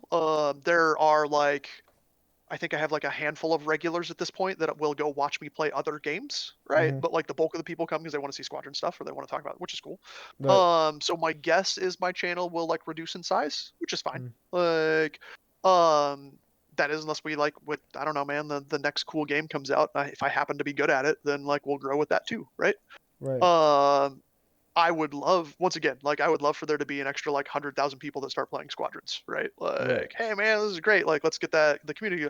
I just don't know as we have the ability to make that happen, which is sad. But like, I don't know. We have our fun game that we play, and maybe a Squadrons 2 one day. That'd be super cool. So that brings up the next question. In 3 to 5 years, where do you see the stream going? So if Squadrons 2 were to Um. come out, then you would probably see your stream more dedicated towards that game, right? Oh yeah. Yep. Yeah. Absolutely. Well, so Okay. like, my like attitude about what I'm streaming is it is like it's always going to be a game that I enjoy playing, right? Yeah. Like that's what I'm wanting to do. So I would so assuming that Squadrons 2 comes out and it is fun, Mm-hmm. like I'd absolutely be playing it, right? If Squadrons 2 comes out and it's like a trash heap, like I'm not going to force myself to play Squadrons 2 because like, oh, I was a Squadron streamer, I should be a Squadrons 2 streamer like to show like right? Like I would Mm-hmm. just go do whatever I'm actually enjoying. The Twitch stream for me is way more about like my enjoyment and my interaction and like everybody else is like once again like keeping everything light and happy versus the like oh I have to be playing this game kind of a thing because like you even Right. right now we like on Sundays we stream like StarCraft custom games, Right. right? So it's just like oh hey like I don't know if any of you guys play StarCraft 2. If you do, like jump on in, like we'll do it again next Sunday kind of a thing, right? Like we're playing these dumb games and we're just gonna have fun and half of us know what we're doing and the other half don't know what they're doing and we'll figure it out from there, right? Like it's more about just like hanging out and being chill Right. than anything else. So like uh I will continue to try to foster that environment. And I think some people will still enjoy that and still enjoy like the culture and the hanging out. And mainly because like I know the guys in the crate server, like we will continually always play games together. It might not be the same group of guys because there's about 20 of us, and then like there's a subset of that end Right. up playing the same game, and then we play the same game together for 6 months to a year, and then a new game or we move on, and then like everybody kind of some people trade out. right? Mhm. Um, and then we just go to the next one, right? And if On it's to the popular, next great. one. If it's not popular, that's not that big a deal. Mhm. Like I But don't know, I probably have the most like chill attitude toward it. Like I'd love to be a pro Twitch guy, like like be a full time Twitch streamer, mhm, do all that kind of stuff. Doesn't happen, it doesn't happen, man. Like right. I can't let that. I can't if I put the pressure and the stress on myself to like try to actively make that happen, that's Mhm. going to affect the quality and what I'm actually wanting to do with it, Mhm. and will probably kill it for me, like ever having a chance, right? Mhm. So like we'll just vibe until we get to where we go. And if no one ends up watching in 2 years and I'm streaming to one person and it's my laptop sitting next to me or whatever, like all right, whatever. Is there anything coming up, short term that might change your stream schedule? Because I know you said you have a very sporadic schedule. Yeah, so like I will probably in the next my guess is like June to July we'll be looking at going back to like a corporate like 9 to 5 job. Mm-hmm. I like my current system because I have way more flexibility in my hours. But like the lack of consistent paychecks is frustrating, and that's just added stress on my life, right? Right. Versus the like I was in a corporate office for 10 years, and so like never having to worry about a paycheck hitting your bank account was a great feeling to have. There was Right. other stressors that were involved in there, obviously, right? So Mm-hmm. presumably, if I go back to that, it will like obviously I won't be able to stream all night, assuming that they want me to like come in at 9 in the morning, right? Mm-hmm. So So you have to limit uh your stream hours for like 3, 4 well hours. yeah, well it depends. But it would mainly be more of a like when I'm live kind of a thing, right? Mm-hmm. So that's what would change. Mm-hmm. So you said because these paychecks aren't coming in, it's kind of stressful. How are you gonna kind of improve on that stress management and self care going into the Um future? I You do a said, pretty good job with it. yeah. So the nice thing is, like, I mean, I generally keep enough cash flow that it's never a question. Like, if for some reason I can't pick up a contract for a month or something like that, right? Like, I've done all my Mm, due diligence in that space. mm. We might not put forth the appearance, but most of the crates are actual adults that know what they're doing. uh, About right. I mean, some of us are neats that happen to be adults that know what they're doing, but hey, we got there regardless. Uh, so there's not a huge stressor in that space. Um, but like I mean eventually like I don't know I could like just not get a contract for a couple of months and then like stuff would start being like oh hey Mm, like checking over my shoulder like all right that bank account's looking weird like we have to go do something else. But I've always had the attitude of like um kind of like with the story when we were talking before about like when I was laid mm, off like right after college, it's just like oh well, you just go do what you have to do to like make ends meet, right? Like you go pick up the job driving Uber Eats or something like that, right? Like cool, whatever, we'll figure it out, and then when we get to the next thing we go there. uh, yeah, and a lot of that goes with like finding new things, like things that you Yeah. wanted to always try out, but you haven't gone around to it. Is there anything on the top of your head that like you want to try out and? Uh, no, not anything like super out there. Mm-hmm. It had COVID not happened, I was wanting to go to Australia in 2020. Like that was Mm-hmm. my next big like vacation that I wanted to go to. But like obviously we haven't been doing that. Um, so I really enjoy traveling places. I like going and seeing other places that are not like a cornfield in the Midwest. Shocking, I know, right? Like, Right, uh, exactly. Who is but this guy? so like that's the most part. I've definitely wanted to basically improve and do better in like the beach volleyball scene. It's really tough coming in like as an adult, not having a background of like I don't have that training base, right? Mm-hmm. So I struggle in that uh, aspect, which is like I mean just that's an obstacle to overcome, not an excuse. Right. But like that's obviously also been kind of tabled. So Mm-hmm. I don't know. It would be cool to move someplace that I had more access to beach weather around the year round instead of I instead of the 4 months that I get some more like 8. That'd be great. So yeah, Or 12.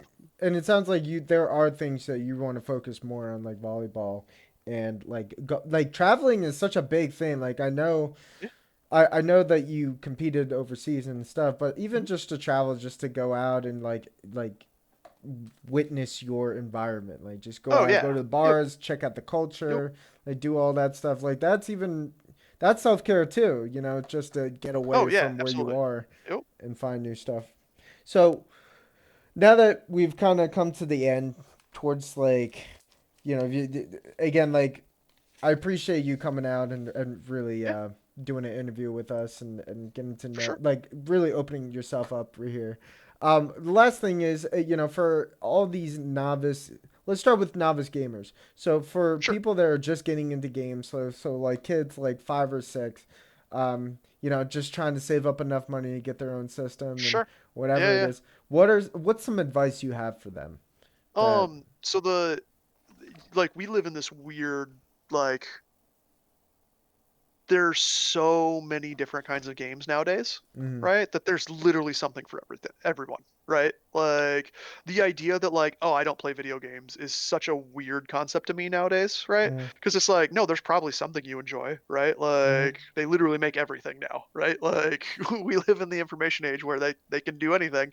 mm-hmm.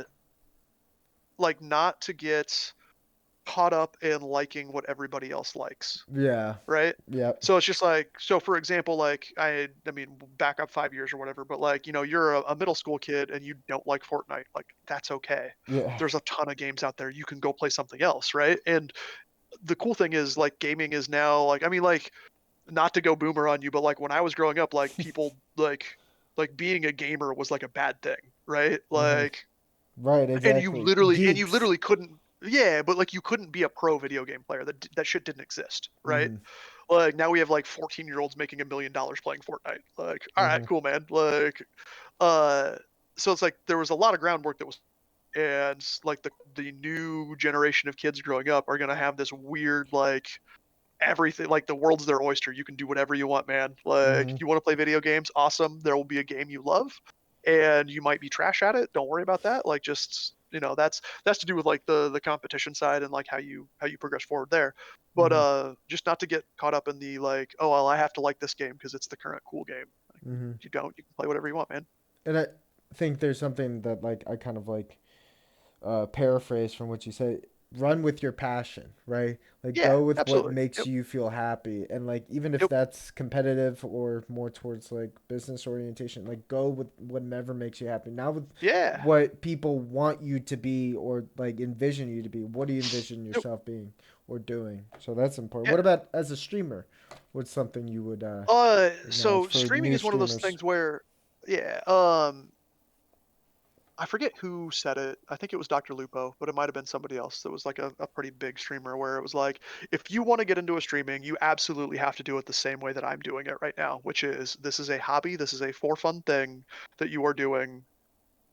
Don't quit your J job and be like, I'm gonna Mm. be a streamer, right? Right, Like you literally can't do it because I mean, it's the same the way of as becoming a like the next pop icon, right? right, Like Taylor Swift can go tell you to follow your dreams, but the 8 million blondes that didn't get to become Taylor Swift are like, yeah, no, don't follow your dreams, man. That shit sucks, right? right, exactly. Like, um, so like set like realistic expectations. Like I said, like my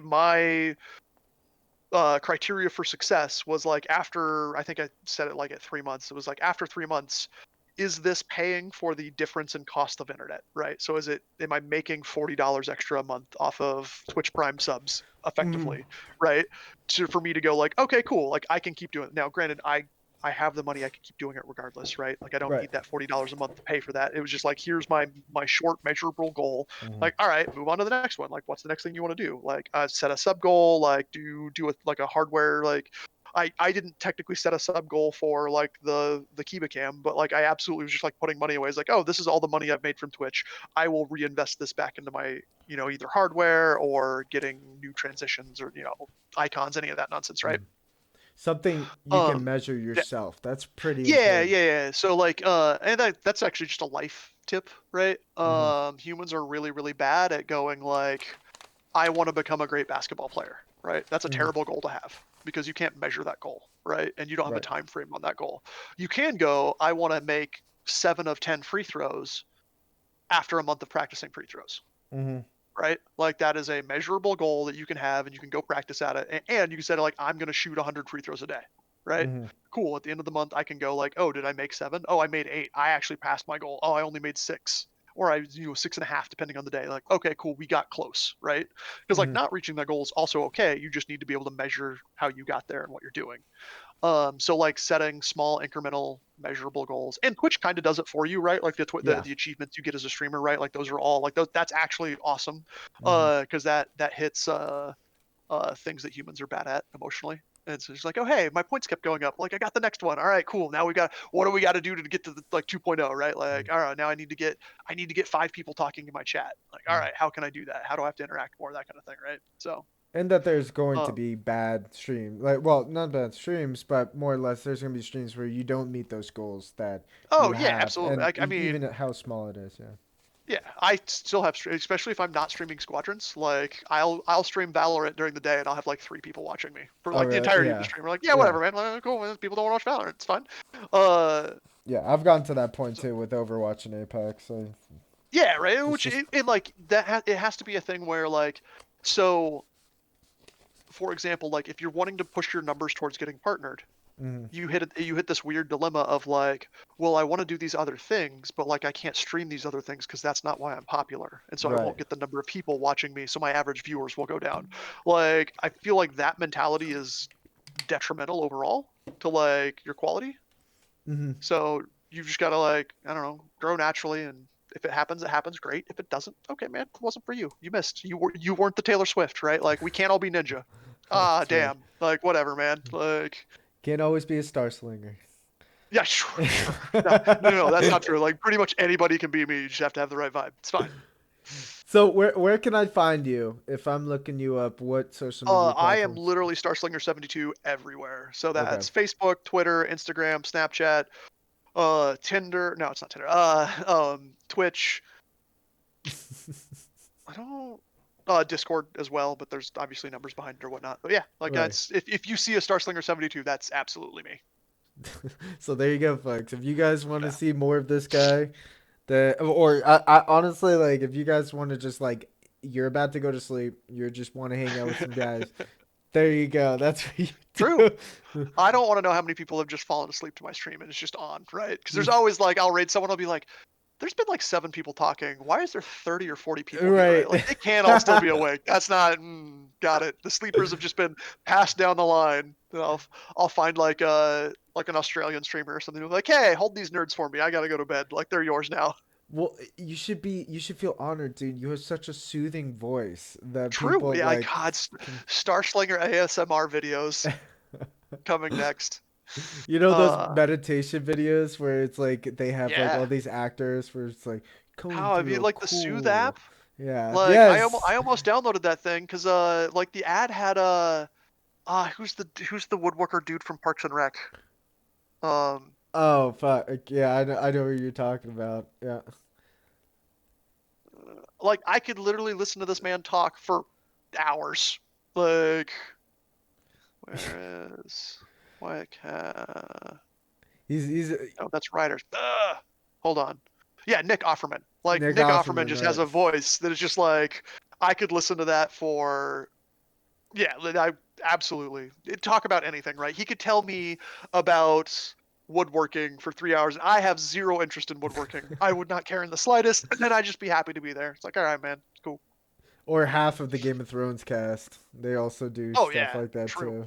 too. Yeah. All right, All right, man. Well, yeah, appreciate it. I uh, appreciate you coming in and doing this yeah, interview, absolutely. dude. You are also very important in the squadrons community, and you know, again, even if we are dumping people off, they stay and they want to know and they want Hey, to be someone has there. to babysit, right? Like, I got it. Absolutely, yes, yes. If we didn't have Uh, Starslinger, they would all have to go to bed, and yeah, God they'd be forbid right. they That go to sounds bed. terrible, right? Like, Yeah. why? No, we don't promote that lifestyle here. We make bad decisions, like staying up all night playing video games. Actually, after this, I'm gonna send them your way. Yeah, I'm down. We'll start streaming soon. The other cool thing, I don't know if anybody's seen or I don't know if you've seen it or not. Mm, We because we're fucking nerds on the Crate Discord. We're doing merch now, so there's merch on the channel. okay. So we've got some T-shirts and some hoodies that say Dunkable on them, which It's hilarious. I don't know if you I don't know if the Skull guys have bought into Dunkable being screamed at each other or not, but we've We definitely no, we broadened haven't, out. but we know it. We're aware. Yeah, yeah, yeah. We are aware. So we've got a Dunkable T-shirt, and then because they're all turbo nerds, we had to replace Dunkable with Japanese Dunkable, and it's a really bad translation. Like, Oh, but so jeez. it's Japanese down the side of it too. So we got some of that. So basically, anytime we come up with other memes, that'll be on my channel store because so background normally what we would do for this kind of stuff, and I have a whole host of crate shirts in my closet, is someone would like take an order, right? So it's like, oh, these 100 people all want the shirt, and they would deal with all the sizes, and everyone would send them money, and they'd order from like a custom T-shirt shop, that kind of thing, and then have to mail Mhm. them all out. Because I use Streamlabs Prime, they have like a full merch shop, like Mhm. integrated, and like I can just upload and customize all the stuff that I want, and then they print it on demand and ship it and do all that stuff on the back end. So I was just like, hey, these are like this is a cool idea. Do you want to do this, or do you just want to put it on my merch shop? Because it's like, yeah, here you go, man. And they were like, yeah, no, let's do that. So that's where it is. I might want to get in So on this. Not gonna lie, I might there's want some to get in nonsense on happening. this. Yeah, there's Yeah. so the dunkable ones, the hoodie is getting changed because it's going to have dunkable written down the sleeve, Uh huh. and it's literally a defender that is ioned on the like rebel targeting reticle. Yeah, it's super good, dude. It's way better than it has any right to be. Like Shazam getting uh ioned. we so that but that was okay. So like that was the joke where we were like, do we put it? Do we call it Shaz? Like, do we put Shazam's name there? Like, is there naming rights at this point? Like, do I owe people money? Like, so we just have Ty D because then it was like Ty Defender, like Yes, yes, his yes. his alt account, right? So here, let's. This is what share screen one. Yeah, go live. There you go. There it So is. that's what it looks like. Uh, Dunkable. Yeah, right. And then it's got the KST logo on the side on the sleeve because like, hey, they had a sleeve spot. I was like, dude, this is awesome. We could put a logo there. Um, so yeah, but so we have those up. We're doing another one probably later this month. That is get them out. So I don't know if you've ever heard Brunus or Punk User screaming get them out anytime they see a support. That was from Hmm. early on in the game where it was literally if there was a either of those, you have to go kill the support immediately. So that's going to be we'll have another targeting setup with the um the support on there. Yeah, there we go. Words are hard. But yeah, Are you so in? Are you in chat? Actually, hold on. I might be able I to am get not in chat. No. because I want to do. Okay, hold on. Let me. Oh yeah, if you want like the link, it's just there. Yeah. There you go. It's easy. Just starslinger72.live/merch.